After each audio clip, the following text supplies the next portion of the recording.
බුදුරජාණන් වහන්සේ පිරිනමන පාන්ට මාස 4කට පෙර ආතුව සඳහන් කළා මහණෙනි මම තම මාස 4යි වාසය කරන්නේ මාස 4කින් මම පිරිනමන පාන මේ කාරණාව අහපු ස්වාමීන් වහන්සේලා නොයෙකුත් දුක් ගැන කියනට රහතන් වහන්සේලා සංවේග පහළ කළා දුක් ගැන කියමින් ඒතර කතා කරන්නට අනේ බුදු ශාසනය ඉවරයි අපි එළියේ අපේ කාමයේ පිළිද අපි කොහොමද මේ ශාසනය පවත්වන්නේ ශාසනය කරත් ඉවරයි කියන සංඥාවක් තිබුණා.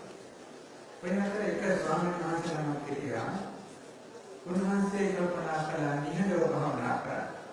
කිසිම කතාවක් නැතුව නිහඬව භාවනා කළා. අනිත් ස්වාමීන් වහන්සේලා කතා කරලා උත්සාහ කළා බැරි වුණා. ඊළඟට ඒ ස්වාමීන් වහන්සේ එක්කම ගියා බුදුරජාණන් වහන්සේ කාලට ගිහිල්ලා කියනවා ස්වාමීනි මේ ධම්මාරාම විශ්ව මේ වගේ කතා බහ කර ඇරිය. අපේ හේතුවක් ඇති අපිට දැනගන්න ලැබේවා කියලා ආරාධනා කළා. බුදුරජාණන් වහන්සේ අහනවා ධම්මාරාම මොකක්ද හේතුව?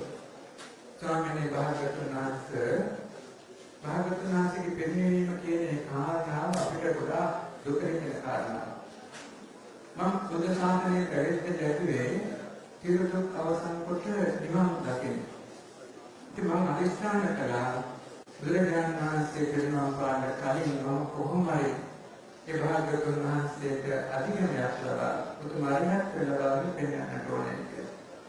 බුදුරජාණන් වහන්සේ ධම්මාරාම ඔබ වගේ විසුණු වහන්සේලා ඉන්නකන් මගේ ශාසනය හිස් වෙන්නේ නැහැ මගේ ශාසනය අතුරුදහන් වෙන්නේ නැහැ. කියලා භාගතුන් වහන්සේ දේශනා කළ ධම්මාරාමෝ ධම්මරතු ධම්මාං විචිතය ධම්මානුසරං වික්ඛෝ සද්ධම්මාන පරිහායති. බුදුරජාණන් වහන්සේ දේශනා කළ ධම්මාරාමෝ ධර්මය අනිවාර්ය කරන ධම්මරතෝ දේව ධර්මයක් එක්කම කැමැත්තෙන් වාසය කරන ධම්මාන විචිතයන් ධර්මයේ හිතමින් වාසය කරන ධම්මානුසරං වික්ඛෝ ධර්මය මෙනෙහි කරමින් වාසය කරන සතම්මන්න පරිහායති අන්නේ විසුණු වහන්සේලා නිසා බුද්ධ ශාසනය විනාශ වෙන්නේ පිළිහිමටපත් වෙන්නේ නැති කියන කාරණාව භාගතුන් වහන්සේ දේශනා කළා. ධම්මාරාම ස්වාමීන් වහන්සේට ආර්යත්වය ලැබුණා. තවත් බොහෝ දෙනෙකුට මාර්ගඵල නිවන් අවබෝධ කරගන්න පුළුවන් මේ ධර්ම දේශනාව වරපත් වුණා. ඉතින් යම් අපි ඒ කාරණා මතක් කරේ මේ සීනානන්ද ස්වාමීන් වහන්සේලාගේ ගුණ ජීවිතය ගැන අපි කවුරුත් දන්නවා. ආරණ්‍ය සේනාසනයේ පහළ භූමිය, ඉහළ භූමිය කියන භූමි දෙකක් තියෙනවා.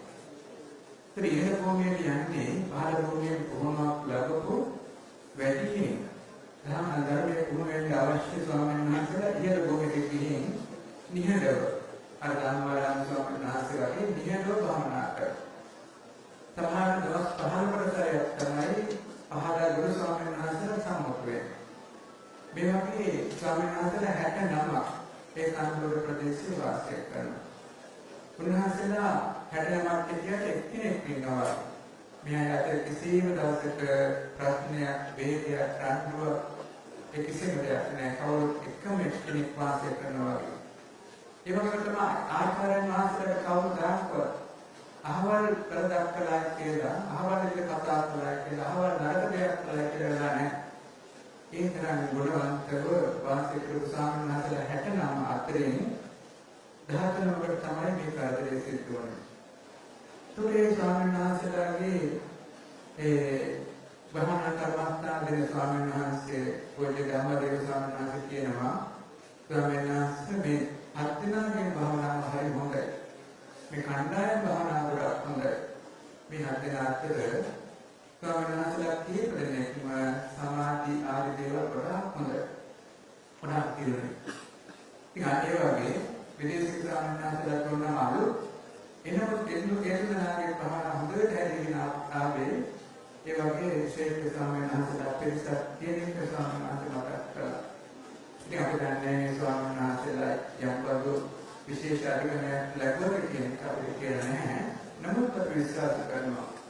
සියයක් නෙමෙයි දහස් වාරයක් විශ්වාස කරනවා මේ ස්වාමීන් වහන්සේලා පූර්ණ ප්‍රතිපත්ති ශක්තිය බලයෙන් මම හිතනවා මේ ජීවිතේ නෙමෙයි සංසාරේ වසරත් එක්කම සමුදාවත් දුකට ආත්මකට නාපත් වෙන්නේ නැහැ කියන විශ්වාසයක් කරනවා. ඒ තරම් හොඳ ක්‍රමයක කෙටි කාලය තුළ ගුණධර්ම පූර්ණය කළා. ගුරුවරුන් බොහෝම කීකරු. ඒ වගේම තමයි ගුරුවරුන් පමණක් නෙවෙයි සත්‍යප්‍රචාරින් මාසලට බොහෝම කීකරු වෙයි. ඒ වගේම බොහෝම දක්ෂයි. කීපනමක් හිටියා ගොඩාක් දක්ෂයි. සිංහල ඉංග්‍රීසි භාෂා ආදී අධ්‍යාපනයන්ගේ හොඳට ගැඹුරට ගිහිපා. මේ ශාස්ත්‍රයේට මෙවැනි අය හිටියා නම් තව අවුරුදු 10ක් 15ක් යනකොට හොඳ ශාසනික සේවාවක් සිදු වෙන ඒ ශිෂ්‍ය පිරිස. ඒ නිසා අපේ ශාසනික පැත්තෙන් අපිට විශාල සංවේගයක් තියෙනවා. අනික අපි එකම පවුලක් වගේ හිටපු නිසා අපේ විශාල අඩුවක් දැනෙනවා ශාසනික පැත්ත.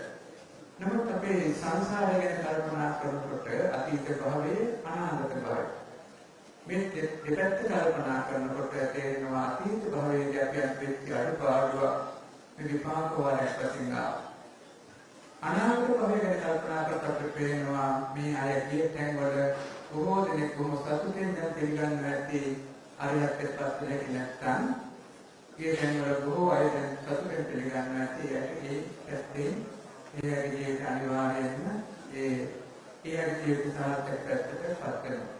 ඒ නමුත් සාසනික පැත්තේ වර්තමාන ජීවිතයෙන් අපි කල්පනා කරනවා අපිට සාසනික වැඩක් ගන්න පුළුවන් අපි වයෝවෘද්ධ වෙනවා. මේ කරුණ පරිශීලනයට වැඩ කරන්න ඉන්න අය අනේ මේ කයි නැති වෙන එක සාසනික පාඩුවක් නේද කියන අපිට ඒ සංවේගය පහළ වෙනවා. එනමුත් අපේ සංවේගය තුනී කරගෙන අපේ කාගේ ඒක එකක් ඇතුළු මේ මහා කේන්ද්‍රවාදයකට මුහුණ දුන්නා.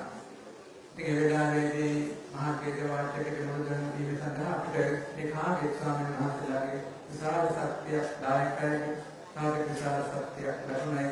කාටත් අපි ආශිර්වාද කරනවා පින්වන්වාදම් කරනවා මේ ස්වාමීන් වහන්සේලා අනුගමනය කළ ප්‍රතිපත්ති මාර්ගයේ තව තවත් පුරුදහම් පූර්ණය කරගෙන ස්වාමීන් වහන්සේලා දිනකර භවනා මාර්ගයේ පුරුදහම් ටික ටික වගේ කරගෙන හැමකෙනාටම මාර්ගඵල නිවන් අවබෝධ කරගන්න ලැබේවා කියන මෝදනාවක් පිට කරනවා. ඒ වගේ පොඩි කාරණාවක් මතක් කරගන්න ඕන විවිධ අදහස් තියෙන නිසා මේ කන්ද පහමන නිසා කියන කන්ද පහම ඉඳන් ඉහළට ගමන් කරන්ද ඔය කේබල් යන්ත්‍රයක් නැත්නම් ඩක්කෝ කියන යන්ත්‍රයක් හැදෙන්නේ 2003 අවුරුද්දේ තමයි නිමා වුනේ. 2002 අවුරුද්දේ 2003 අවුරුද්දේ නිමා වුණා. ඒ නිමා වෙලා ඉතින් මීටර 300ක් තියෙනවා ඒ ප්‍රමාණය වැඩිපුරක් භාවිතා කරේ මේ විහාර භූමියට ඉදිකිරීම ද්‍රව්‍ය ප්‍රමාණය. නමුත් යම් අවස්ථානුකූලව ස්වාමීන් වහන්සේලා හෝ දායක පින්වතුන් හෝ දාන කටයුතු හෝ වෙන්නේ මේ ඩක්කෝ පාවිච්චි කරා. ඉතින් මම හිතනවා අපේ දායකත්වයෙන් දන් දෙන්න ගාපුවානේ කිසිම කෙනෙක් ඔකේ නොදු කෙනෙක් නැද්ද? ස්වාමීන් වහන්සේලා මම හිතනවා කිසිම කෙනෙක් ඔකේ නොදු කට්ටිය නැද්ද? අපි යෝගාසන. ඒ වගේ ගොඩක් පාවිච්චි කරා. ඒක ආරක්ෂිත ගොඩක් දේවල් තිබුණා. කේබල් එක ඒකේ කිලෝ දැන් ටොන් 10කට බලාගෙන ඉන්නවා කේබල් එක. නමුත් ටොන් එක උඩරම කරලා පාවිච්චි කරේ. උඩරම ටොන් එකක් කැඩලා පාවිච්චි කරේ. උඩට කේබල් එකේ 10 එකයි පාවිච්චි කරන්නේ. ඒ ආරක්ෂාව හොඳටම තිබුණා. එකම දැන් අවුරුදු 23ක් යනවා. 23 කාලෙදී සාමාන්‍යව එකම කෙනෙක්වත් කේබල් එක කැඩලා ඒ හේතුව අපි බල වශයෙන් කේබල් එක බලක් නැහැ. ඒ වගේම ඒ මෝටර් එකේ යහපත වේගයේදී යම් විදිහකින් විදුලිය නැතුණොත් එතනම නවතින නිසා කවදාකවත් එහා මෙහා හැලෙන්නේ නැහැ. ඒක බැහැ ගන්න පුළුවන්.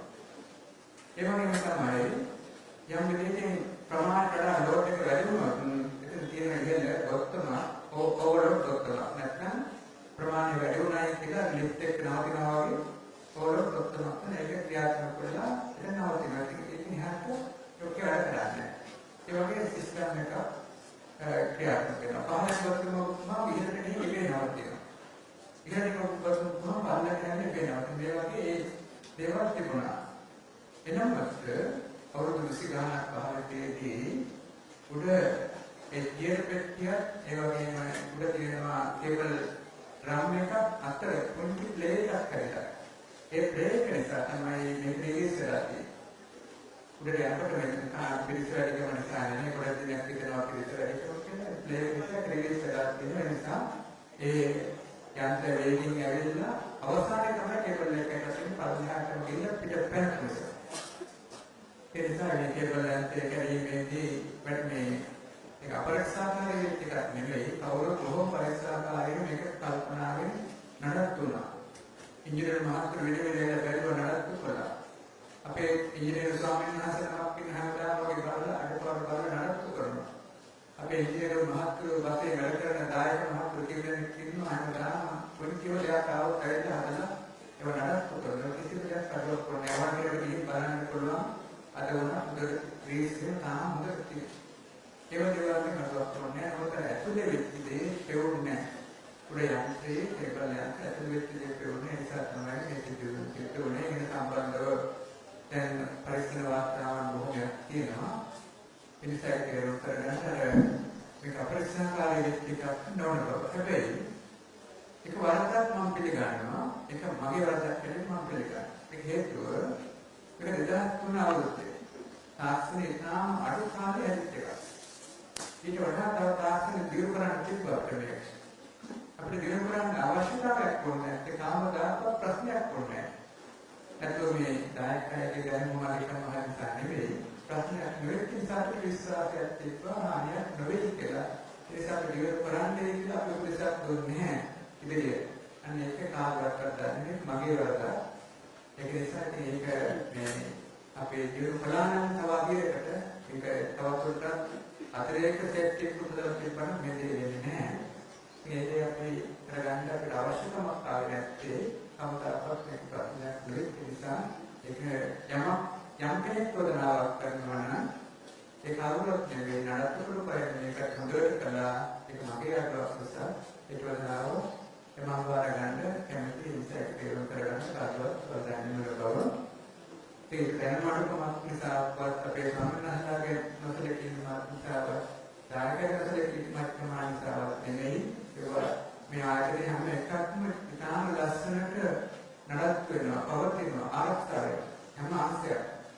ඒ ටික කාලයක් ඉඳලා බැලුවොත් ඒ භවනා කරනකේ බැලුවොත් තේරෙයි හැම අංශයක්ම ලස්සනට වෙනවා. ඒ ස්වාමීන් වහන්සේලාගේ අනුශාසනාව ඒ වගේ තමයි දායක කෙනෙකුට කැපවෙන්නේ. ඒ වගේ තමයි අපිට හැම අංශයකම දක්ෂ හැම අංශයකටම කටයුතු කරන්න පුළුවන් දායක කෙනෙක් විශාල පිරිසක් ඉන්නවා. ඒ කවුරුත් මේක අවධානය මේකේ අංශවලින් සක්‍රමණය කරලා තියෙන නිසා ගැන අපිට අනුකම්පා කරන්න යම් කෙනෙක් වැරදි වැටහීමක් තියෙනවා නම් ඒක තේරුම් කරගන්න එහෙමත් වැරදි සිදුවීමක් නැති බව.